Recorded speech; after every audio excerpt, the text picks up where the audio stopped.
Acordes em segunda inversão. A primeira coisa que a gente precisa saber de acordes em segunda inversão é que eles são considerados acordes dissonantes. Se a gente pegar um Dó maior, a gente tem um Dó maior aqui. Mi e Sol. Se a gente colocar um Sol no baixo aqui, a gente cria uma quarta com baixo. Bom, olha, vamos fazer uma recapitulação. Na fundamental, com baixo você tem uma terça e outra terça. Na primeira inversão, você tem uma terça e uma sexta. Então você nunca tem uma quarta com baixo. No caso da segunda inversão, a gente tem Sol, Dó, Mi, então a gente tem uma quarta. Essa sonoridade, ela era considerada um pouco agressiva e como se fosse uma dissonância relacionada ao baixo, na época, lógico que a gente está vendo desde essa origem da época barroca. Portanto, a gente já sabe que dissonância tem todo um tratamento especial, tem que ser resolvido, etc. e tal. Por isso, a segunda inversão ela só é utilizada em momentos específicos. A gente tem aí na tela 3 exemplos de utilização que são os que a gente vai trabalhar durante a harmonia, durante o curso de harmonia. O primeiro é passagem, ou seja, a nota do baixo é uma passagem, vai ser no meio, vai ser entre outras 2 notas. Outra possibilidade é um pedal, porque qualquer acorde, a gente já viu que qualquer acorde encaixa num pedal, qualquer acorde entre aspas, né? Mas basta manter o baixo e seguir uma movimentação e depois resolver aquela nota do baixo. A próxima possibilidade é o que a gente chama de 6/4 cadencial. A gente vai ver isso mais para frente quando a gente estiver olhando cadências. No momento, a gente vai focar, como o pedal já está mais ou menos autoexplicativo, a gente vai focar especificamente no segunda inversão de passagem aqui.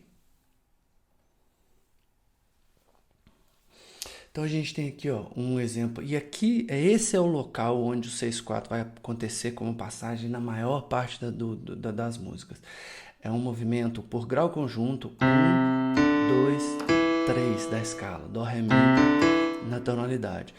Se ele Dó, Ré, Mi, esse Ré, ele pode ser visto como uma passagem, ele está entre o Dó e o Mi, né?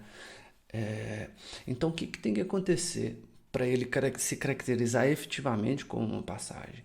A gente vai ter que ter uma inversão não dissonante no Dó e uma inversão não dissonante no Mi. Aí a gente pode ter uma inversão dissonante no Ré.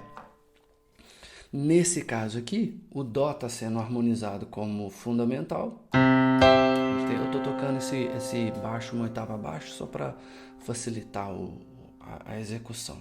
Então a gente tem aqui um Dó no baixo e essa tríade de Dó com Mi na ponta, na mão direita.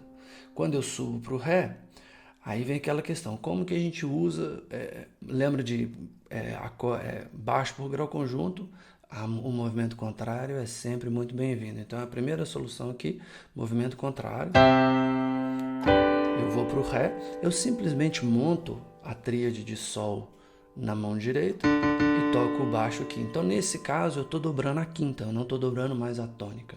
E é isso mesmo, não tem problema. É a solução mais comum, mais eficiente, mais rápida e mais imediata para esse acorde. E depois eu vou para o Mi. Eu simplesmente toco a tríade de Dó. A gente cria um movimento contrário muito interessante aqui, nas notas mais agudas.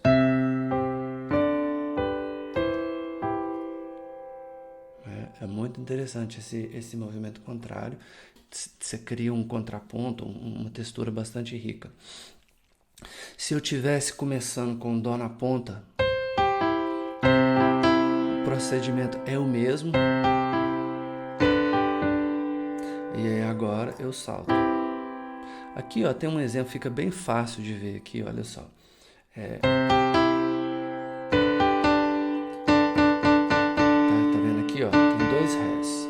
Se eu fizer um movimento, se eu quiser fazer, eu vou fazer, faço o Sol e depois volto pro Dó, para fazer 1, 7, 1 aqui na ponta, eu crio uma oitava paralela, do Ré para o Mi. Por isso que a gente mantém o movimento contrário. Não importa, mesmo se vai ter esse pequeno salto de terça aqui na voz do soprano. Se a gente estiver com a quinta na ponta, a gente tem lá o Sol, o Dó, aí o Ré monta o acorde de Sol e aí salta de novo. A gente tem que saltar, porque olha só, se eu não saltar, tá vendo? Então o movimento contrário em bloco da mão direita com a mão esquerda é muito importante nesses casos, tá certo? A próxima possibilidade, para a gente não ter que fazer sempre movimento contrário, é a utilização da semiaberta. A gente já viu o tanto que a semiaberta é eficaz para facilitar a nossa condução de voz e criar alternativas. E a gente sabe também que a semiaberta é meio que uma primeira opção quando a gente tem acordes na primeira inversão. Não, a primeira opção é a semiaberta. Depois a gente dobra a terça se a gente precisar, por causa da condução, por causa de algo específico. Mas se você tem uma primeira inversão, procura a semiaberta. Então aqui tem a mesma sequência, Dó, Ré, Mi, e a gente tem uma semiaberta no último acorde. Tranquilo, não tem o menor problema. Vai ter um salto aqui, ó, a última voz do...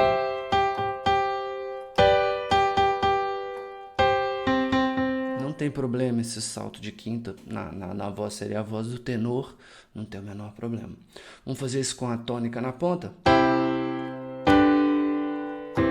Aí aqui, ó, olha só que interessante. Como a gente viu no último exemplo que quando eu estava nesse passo aqui, ó, se eu quisesse fazer 1, 7, 1 e voltar para cá, eu tinha esse paralelismo aqui, ó. Como eu estou usando a semiaberta, esse paralelismo some.